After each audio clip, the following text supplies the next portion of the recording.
오기자 보면 얼굴도 잘생겨, 똑똑해, 뭐 상견례나 면접도 바로 프리패스할 것 같은 엘리트 중에 엘리트잖아요. 그래서 제 생각엔 오기자가 만약에 고려시대에 태어났다면 분명 내시가 딱 어울릴 것 같아요. 아니, 내시에 딱 알맞는 악력을 갖고 있는 거야. 예이. 아니 제가 얼마나 어쨌든 보여드리고 있지 않습니까? 결혼해서 아이도 낳고 이게 내시는 좀 그래요. 기분이 나쁩니다. 기분이 나쁘다고? 항의하겠습니다. 자, 정말 이 내시라는 말에 이렇게 항의하시는 거, 발끈하시는 거 이해합니다. 근데 그거는 역사를 제대로 몰라서 그러는 겁니다. 제가 분명 조선시대 아니고 고려시대 내시가 어울릴 것 같다라고 하지 않았습니까? 사실 우리가 알고 있는 내시의 이미지라고 하면 조선시대에 호명을 받들겠나이다. 잘하네. 자, 이렇게 남성성을 상실한 자, 내시는 거세한 자만이 될 수 있다라고 알고 있기 때문이죠. 그런데 오기자와 어울린다라고 얘기한 고려시대의 내시는 거세를 하지 않았습니다. 아, 그래. 고려 중기 전까지만 해도 내시는 과거에 급제한 명문가 자제들, 왕을 보좌하는 능력 있고 잘생긴 상남자, 그러니까 오기자 같은 엘리트들을 뽑았고요. 실제로 고려에 성리학을 들여온 유학자인 안향, 고려 최고의 무신인 최영 장군의 5대조 최유청도 고려의 내시였습니다. 우리가 몰랐던 역사적 오류 19, 13위 공개합니다. 우리가 몰랐던 유교의 오해와 진실. 아, 근데 나이가 어떻게 돼요? 저는 2003년생입니다. 2003년? 그래, 졸업하는? 너? 나 2000년. 아, 2000? 그럼 동생이네요. 아, 나 얼굴 딱 봐도 형인 줄 알고. 초면인 사람에게 나이부터 물어보고 심지어 외국인조차 한국에서 K-유교 문화를 접하고 나면 자연스럽게 나이로 서열 정리를 할 정도로 유독 나이를 따지는 게 K-문화의 특징이라면 특징인데요. 엄청 따지죠. 자, 일부 사람들은 이런 K-나이 문화가 유교에서 강조했던 덕목인 삼강오륜, 그중에서도 장유유서에서 비롯됐다고 생각하는데요. 어른장, 어릴유, 있을유, 차례서. 장유유서는 어른과 어린아이 사이에는 사회적인 순서와 질서가 있음을 강조한 덕목으로 알고 있죠. 자, 그런데 그건 지금까지 정말로 장유유서에 대한 잘못된 오해였습니다. 오잉? 아니, 장유유서가 그럼 그 뜻이 아닌 거예요? 순서가 있다는 거죠. 무슨 오해가 있다는 거지? 뭐를 먼저 드시고. 근데 이게 나이다. 이게 오해였다는 거야. 나이가 뭐야, 그럼? 나이 들어 보이는 거야? 신분인가? 아, 액면이요? 액면으로 가면은 내가 먼저 먹을게, 이제. 한학 전문가들은 유교에서 말하는 어른과 아이는 나이가 아닌 학렬이라고 설명합니다. 이 학렬이란 친족 관계에서 상하를 구별하기 위해 만든 서열을 일컫는 건데요. 그러니까 장유유서는 단순 나이가 아닌 학렬에 따른 가문 내 위계 질서를 다룬 가족 간의 윤리였던 겁니다. 생각해보면 예전에 절친이었던 오성과 한음 나이 차이 엄청나잖아요. 5살인가 뭐 그렇죠. 네. 근데 친구로 지냈잖아요. 그러네. 네? 그래서 왜 학년을 따지면 나보다 한참 어린 친구가 나보다 뭐 삼촌이나 당숙이네 뭐 많죠. 그런 경우 있잖아요. 삼강오륜의 또 다른 덕목 중에 하나인 부부 유별. 부부 사이에는 차이가 있어야 한다라는 것을요. 성 역할을 구분해 남자는 높고 여자는 낮다라는 이 남존여비처럼 남녀 차별의 상징으로 해석하는 경우가 많은데요. 하지만 이것 또한 모두 오류. 지아비는 굳건함으로 남편의 도리를 다하고 아내는 부드러움으로 부인의 도리를 다함으로써 자연의 섭리를 따른다면 집안의 도리가 바로 설 것이다. 이건 역시 시대적 한계가 있는 해설이긴 하지만 다시 말해 부부 유별은 남성과 여성을 차별하자는 뜻이 아니었습니다. 남성과 여성의 차이를 인정하고 서로 그 영역을 침범하지 않도록 처신하자라는 뜻이었던 겁니다.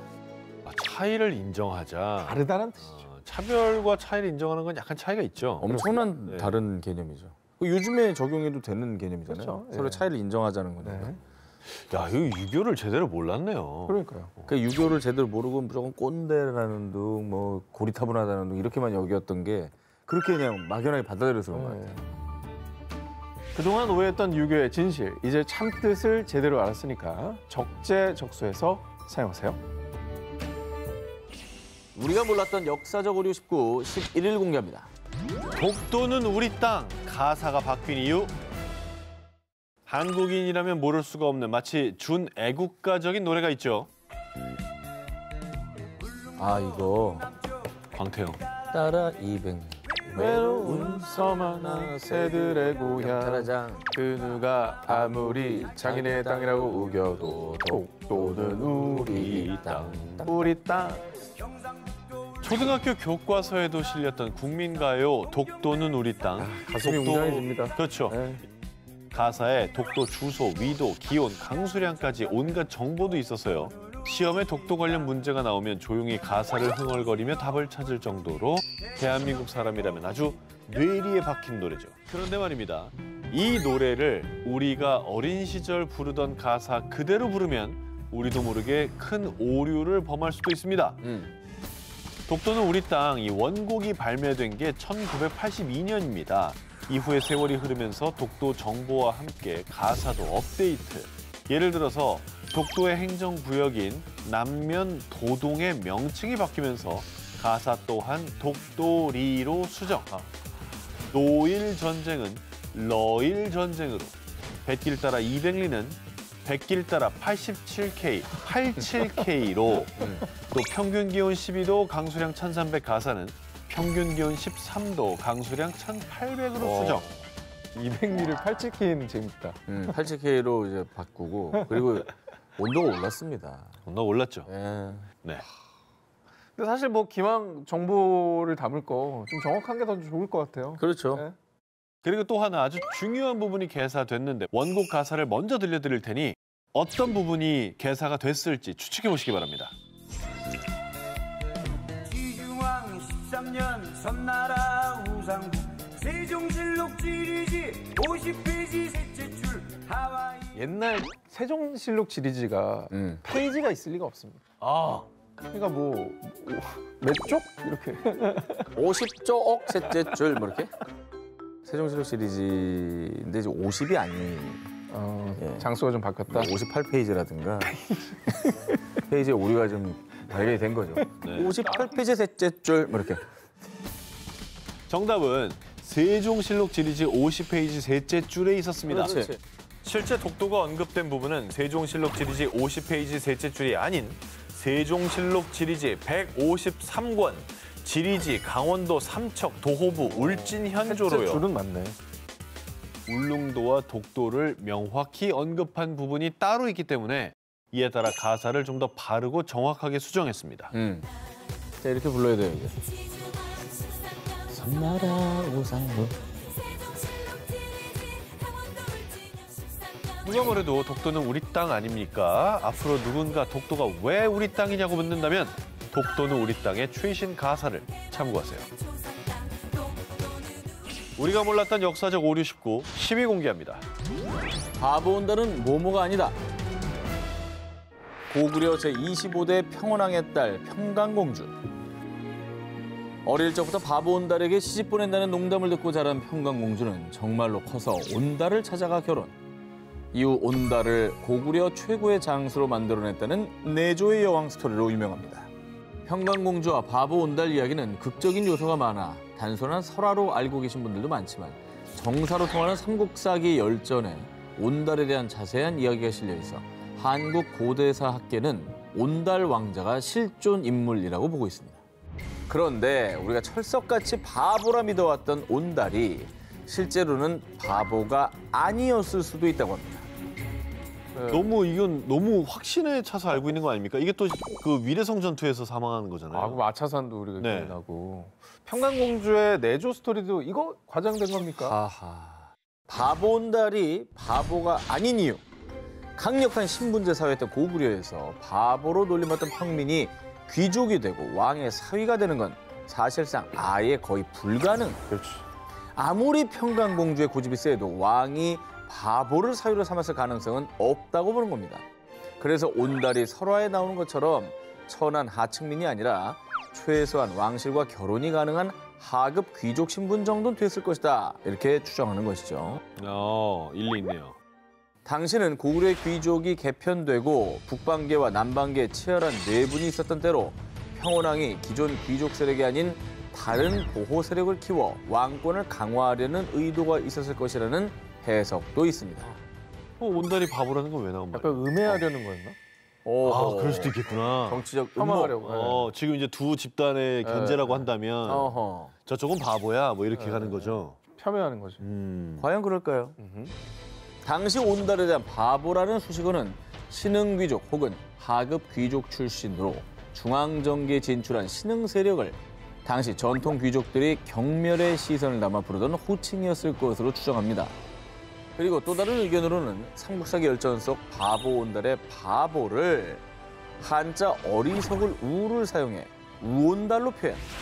어리석을 우자에는 어리석다라는 뜻뿐 아니라 고지식하다, 무직하다라는 의미도 있기 때문에 우리가 생각하는 바보 개념이 아니었을 수도 있다는 겁니다. 전체 의미도 있을 수 있고 번역의 오류라고 봐도 되겠네요. 바보로 알려졌던 온달, 어쩌면 엄격한 신분 사회 속에서 저평가됐던 건 아니었을까요? 우리가 몰랐던 역사적 오류 19, 16위 공개합니다. 세종대왕 가문의 숨겨진 비밀. 우리가 존경하는 역사적 위인 중에 빠지지 않고 꼽히는 인물 중에 한 분이 과학, 음악, 법제정, 영토확장, 민생까지 안정시킨 성군이자 훈민정음을 창제해 지금까지도 존경받는 왕, 바로 세종대왕입니다.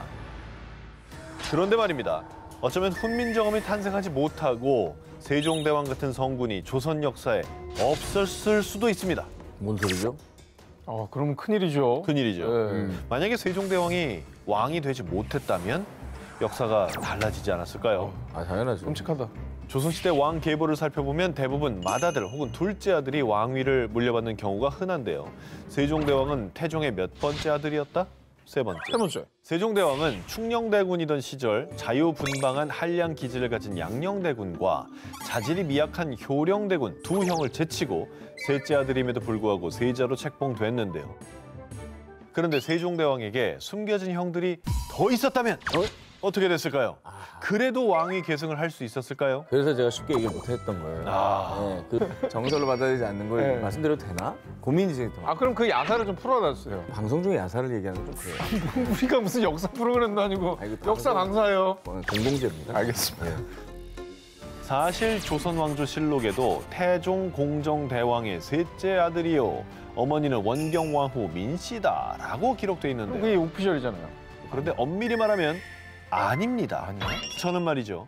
잘 알려지지 않은 우리가 잘 몰랐던 역사적 기록에서 세종대왕 가계도의 비밀을 밝혀낼 수 있었습니다. 헐. 세종실록에 의하면 태종 이방원이 말하길 내가 젊은 시절에 아들 셋을 연이어 여의고 갑술년에 양녕을 낳았는데 라고 회고.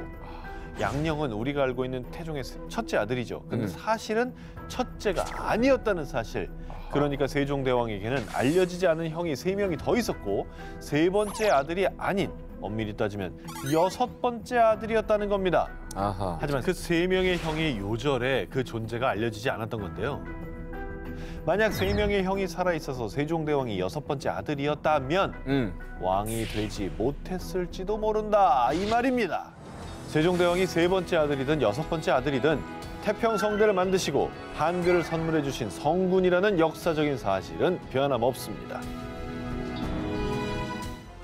우리가 몰랐던 역사적 오류 19, 4위 공개합니다. 줄을 서시고 조선 명의의 비밀. 때는 조선시대. 편두통에 시달리던 선조의 병증을 침으로 치료한 명이고요. 뿐만 아니라 이 침으로 수많은 병자들 살렸으며 후대에 길이길이 남을 의학저서를 남긴 조선의 명의 누굴까요? 또 근데 그분이라고 하면 또 아닙니다 이러려고 그러지. 생각나는 사람 근데 한 사람밖에. 그래도 어쩔 수 없어 허준입니다. 허준. 예. 전광열. 이순재.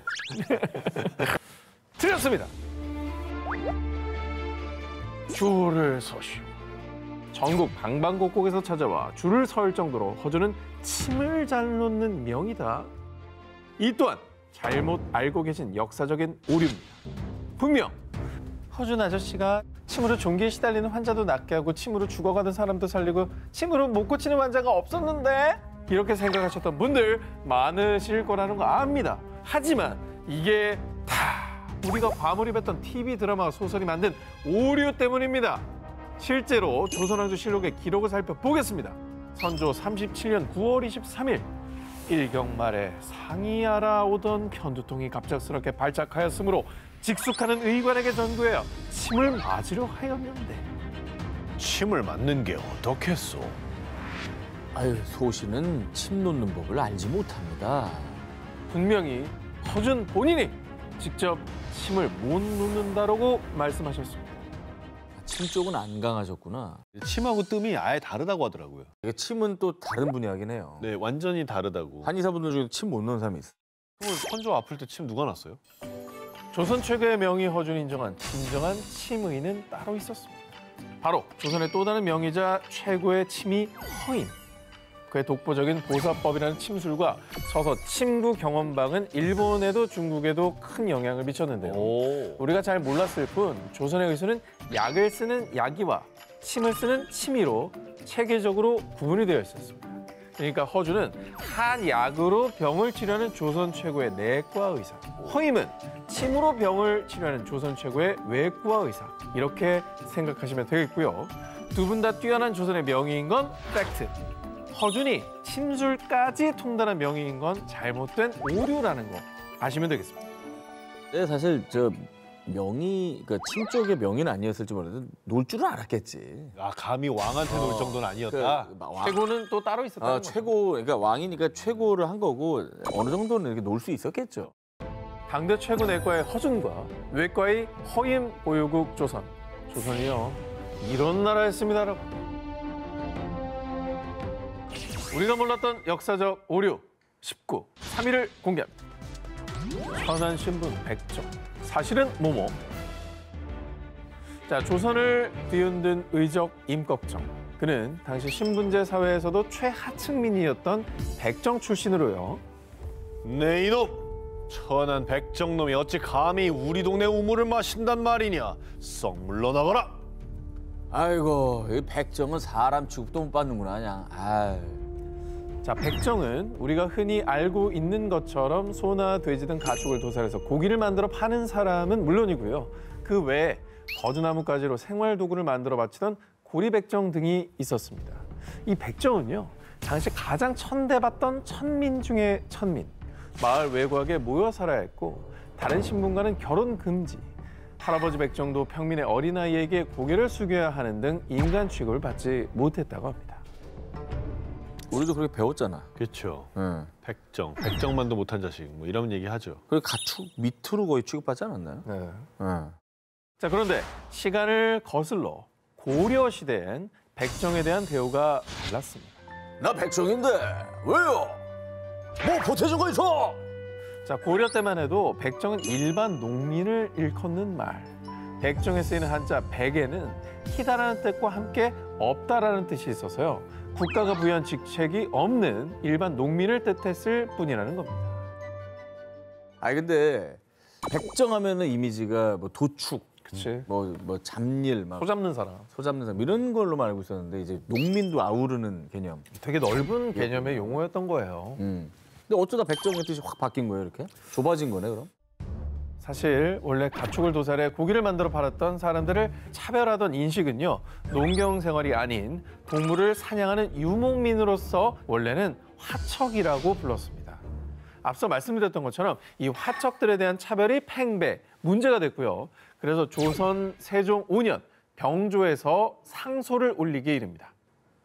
화척은 본래 양인으로 백성들이 다른 종류의 사람으로 보고 그와 혼인하기를 부끄러워하니 진실로 불쌍하고 민망합니다. 그들 역시 칭호를 백정으로 고쳐서 평민과 서로 혼인하고 섞여서 살게 하소서. 이에 세종이 명하길. 그 말도 일리가 있구나. 이제부터 화척을 일반 백정 농민으로 부르도록 하라. 하지만 이 소식을 들은 기존의 백정 농민들은 기존의 화척들과 자신들이 같은 취급을 받는다라는 걸 못마땅하게 여겼고요. 본인을 백정이라고 부르지 않게 되었습니다. 우리가 쓰고 있는 이 백정이라는 호칭은 엄밀히 말하면 세종 때부터 시작된 거네요. 그렇죠. 그러니까 차별을 없애려고 호칭을 바꾼 건데 차별이 여전했던 게 좀 모순인 것 같은 느낌. 차별을 없애고자 백정이라 칭했으나 그들은 여전히 차별받고 있었던 이야기. 백정이라는 이름엔 우리가 미처 알지 못했던 그들의 또 다른 서름이 담겨 있었습니다.